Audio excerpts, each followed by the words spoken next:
Esse podcast vai ficar salvo aí no nosso feed para você ver e ouvir a hora que você quiser. Para mais de 50 municípios de Lavras e também da região, a gente começa hoje o nosso destaque, a nossa entrevista com destaque. E que destaque, gente! A gente recebe aqui o Gabriel Pedroso. Muito bacana, a gente está aqui o currículo do Gabriel. Que orgulho para Lavras, hein, Gabriel? Bom dia para você. É um prazer gigantesco a Rádio Rio Grande 94 FM receber você nesse dia aqui para a gente falar aí sobre esse assunto tão bacana. Prazer é meu estar com vocês hoje aqui pela manhã. Muito bacana. Gabriel, vamos falar um pouquinho aí, né, sobre a sua formação acadêmica. Você é doutorando na UFMG, mas até chegar no doutorado, você teve um caminho aí, trilhou um caminho, e você escolhe um curso diferente, né? Normalmente a pessoa opta aí, vou ser professor, vou fazer, quero medicina, vou fazer ali arquitetura, engenharia, muito mais esses cursos que a nossa Universidade Federal aqui de Lavras oferece. Você, lavrense, optou por fazer arqueologia, arqueólogo, bacana, parabéns pela escolha, mas conta um pouquinho pra gente por que dessa escolha. Vamos voltar lá atrás, no período aí da sua graduação. A escolha partiu porque sempre, desde pequeno, eu sempre tive o sonho, né, de ver os filmes e tudo de aventura, igual Indiana Jones, aquela coisa toda, e sempre tive essa vontade. E durante o segundo ano científico, fazendo o treino pro Enem, eu vi que tinha a opção de marcar o curso de arqueologia. Aí eu fui lá e marquei. Aí no terceiro ano científico, falei, não, é agora que eu vou justamente ir fazer esse curso. É curioso que até então, na época, em 2015, eu era estudante lá do SENEC, a antiga escola aqui de Lavras, tradicional daqui da região, e até então não tinha muitos cursos desses no país. Tinha apenas no Nordeste, no Rio de Janeiro e também no Mato Grosso, mais particular. E no Rio Grande do Sul, como eu já conhecia um pouco do estado, acabei sendo uma das minhas opções. Mas agora, curiosamente, tem na FMG depois, foi só recentemente, em 2020, eu acho que foi abrir o curso. Então você fui para longe. Teve que sair de Lavras para ir aí para o Rio Grande do Sul, para entrar na arqueologia. É um sonho, né? Ah, sim, é um sonho. E é curioso lá que, diferente de alguns outros cursos, né, igual lá, semelha muito medicina, porque muita gente quer estar lá. Então, realmente, por ser muito específico, igual a sonografia ou geologia, quem está lá realmente quer estar lá. Então, eu compartilhava também dos mesmos sonhos, né, com os outros colegas de classe. E depois você volta, né, para Minas, para o UFSJ, que é a Federal de São João, para fazer o mestrado. Sim, eu fiz meu mestrado lá em História, que eu também trabalhei aqui, inclusive, meu mestrado é em História, mas também a minha pesquisa em Arqueologia, onde eu estive pesquisando justamente os indígenas que habitavam próximos ali do Graal, perto de Perdões e Ribeirão Vermelho. E agora no doutorado estou também pesquisando, né, expandindo mais o foco e aprofundando, por outro lado, mais a região do Campo das Vertentes. E aí, no caso, eu estou estudando justamente um recorte que engloba a região de Lavras também. Tão novo, já iam doutorando. Gabriel, fala pra gente, queria que você explanasse um pouco sobre o papel do arqueólogo. Quais que são os desafios, as recompensas também dessa profissão? Então, sobretudo da minha parte, do meu recorte onde eu trabalho num período do Brasil que a gente tem, por exemplo, a gente tem um período colonial, que é em 1500, com a chegada dos portugueses. Mas o meu recorte de espaço, que eu analiso dentro da história do país, é um período mais anterior, mais antigo ainda. Então é um período que é antes dos portugueses chegarem, então não tem história registrada, documentação. Bacana. Porque o historiador ele trabalha com documentos históricos. Se você for fazer uma remontagem, a economia de Lavras de 1920, eu vou lá no cartório, tem os contratos de compra e venda, os registros e tudo mais. As revistas, os jornais. Sim, os jornais. Mas quando você está antes de 1500, não tem nada escrito. Os indígenas não faziam uso da escrita. Como que faz essa pesquisa? Como você acha aí coisas para elaborar e trazer essa evidência da vida? Então, a gente utiliza justamente por meio dos artefatos arqueológicos. Que aí são justamente as ruínas, os objetos que ficaram para trás desses povos antigos que habitavam aqui no Brasil em milênios de anos atrás. Fala pra gente também, Gabriel, a importância da arqueologia para a prevenção aí da história e também da cultura do sujeito. É muito interessante porque, por meio da arqueologia, como a gente consegue acessar esse passado tão profundo, a gente consegue remontar um pouco da cultura antiga aqui da região de Lavras, né? O patrimônio cultural nosso. Inclusive, os sítios arqueológicos e os artefatos são parte do patrimônio da União, são tombados por lei federal.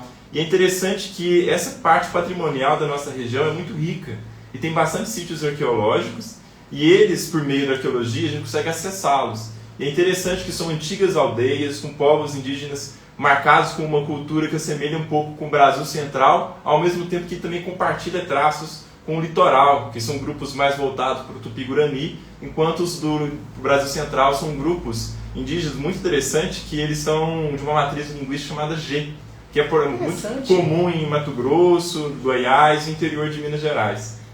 Você teve aí esse contato entre, o contato entre colonizadores e também indígenas, através da pesquisa e através também até de um contato direto, que evidencia, é claro, essa interação entre os primeiros colonizadores e os povos indígenas locais. Você falou da sua pesquisa de indígenas aqui na nossa região.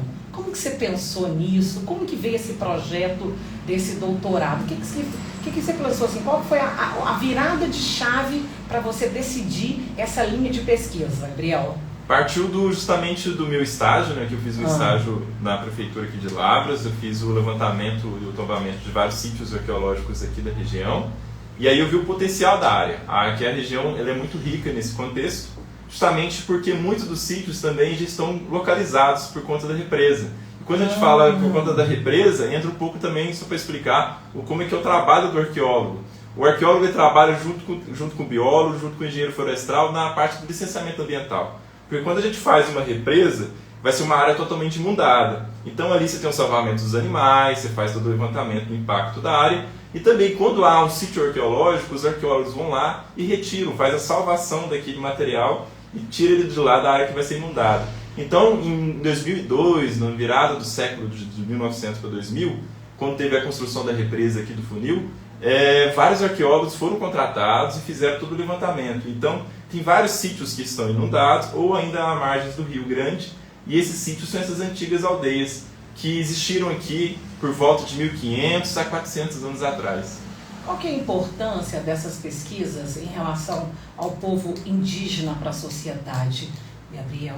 Então, é muito interessante porque a gente consegue colocar no mapa coisas que a documentação acaba se perdendo. Por exemplo, a gente consegue entender como eles ocuparam todo esse espaço no interior de Minas Gerais, que é pouco conhecido, sobretudo aqui na nossa região, que teve um passado colonial bastante intenso. O Campo das Vertentes é conhecido justamente pela exploração do ouro, a corrida do ouro, pela colonização aqui da região, sobretudo Tiradentes ali, que foi uma coisa estrondosa, como fosse uma serra pelada de 1700, o povo aqui, todo mundo garimpeiro.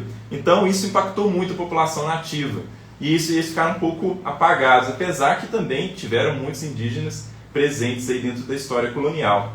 Mas é interessante que a arqueologia ela consegue revelar algo que foge das linhas do papel, foge da formalidade dos documentos ou dos jornais. Ela consegue mostrar por meio de vestígios, como um detetive, que consegue encontrar pistas dessas antigas pessoas que estavam aqui. Então a gente consegue perceber como a região era ocupada, como em Tutinga tem pinturas rupestres, como também em São João del Rei, em Prados, enfim. A região toda é bastante rica nisso tudo, até São Tomé das Letras, que o próprio nome da cidade fala que dá o nome justamente das pinturas rupestres que tem na região. Então a localidade, a arqueologia consegue contribuir bastante para a história indígena, justamente para acessar aquilo, os limites de onde vai a historiografia documental, histórica.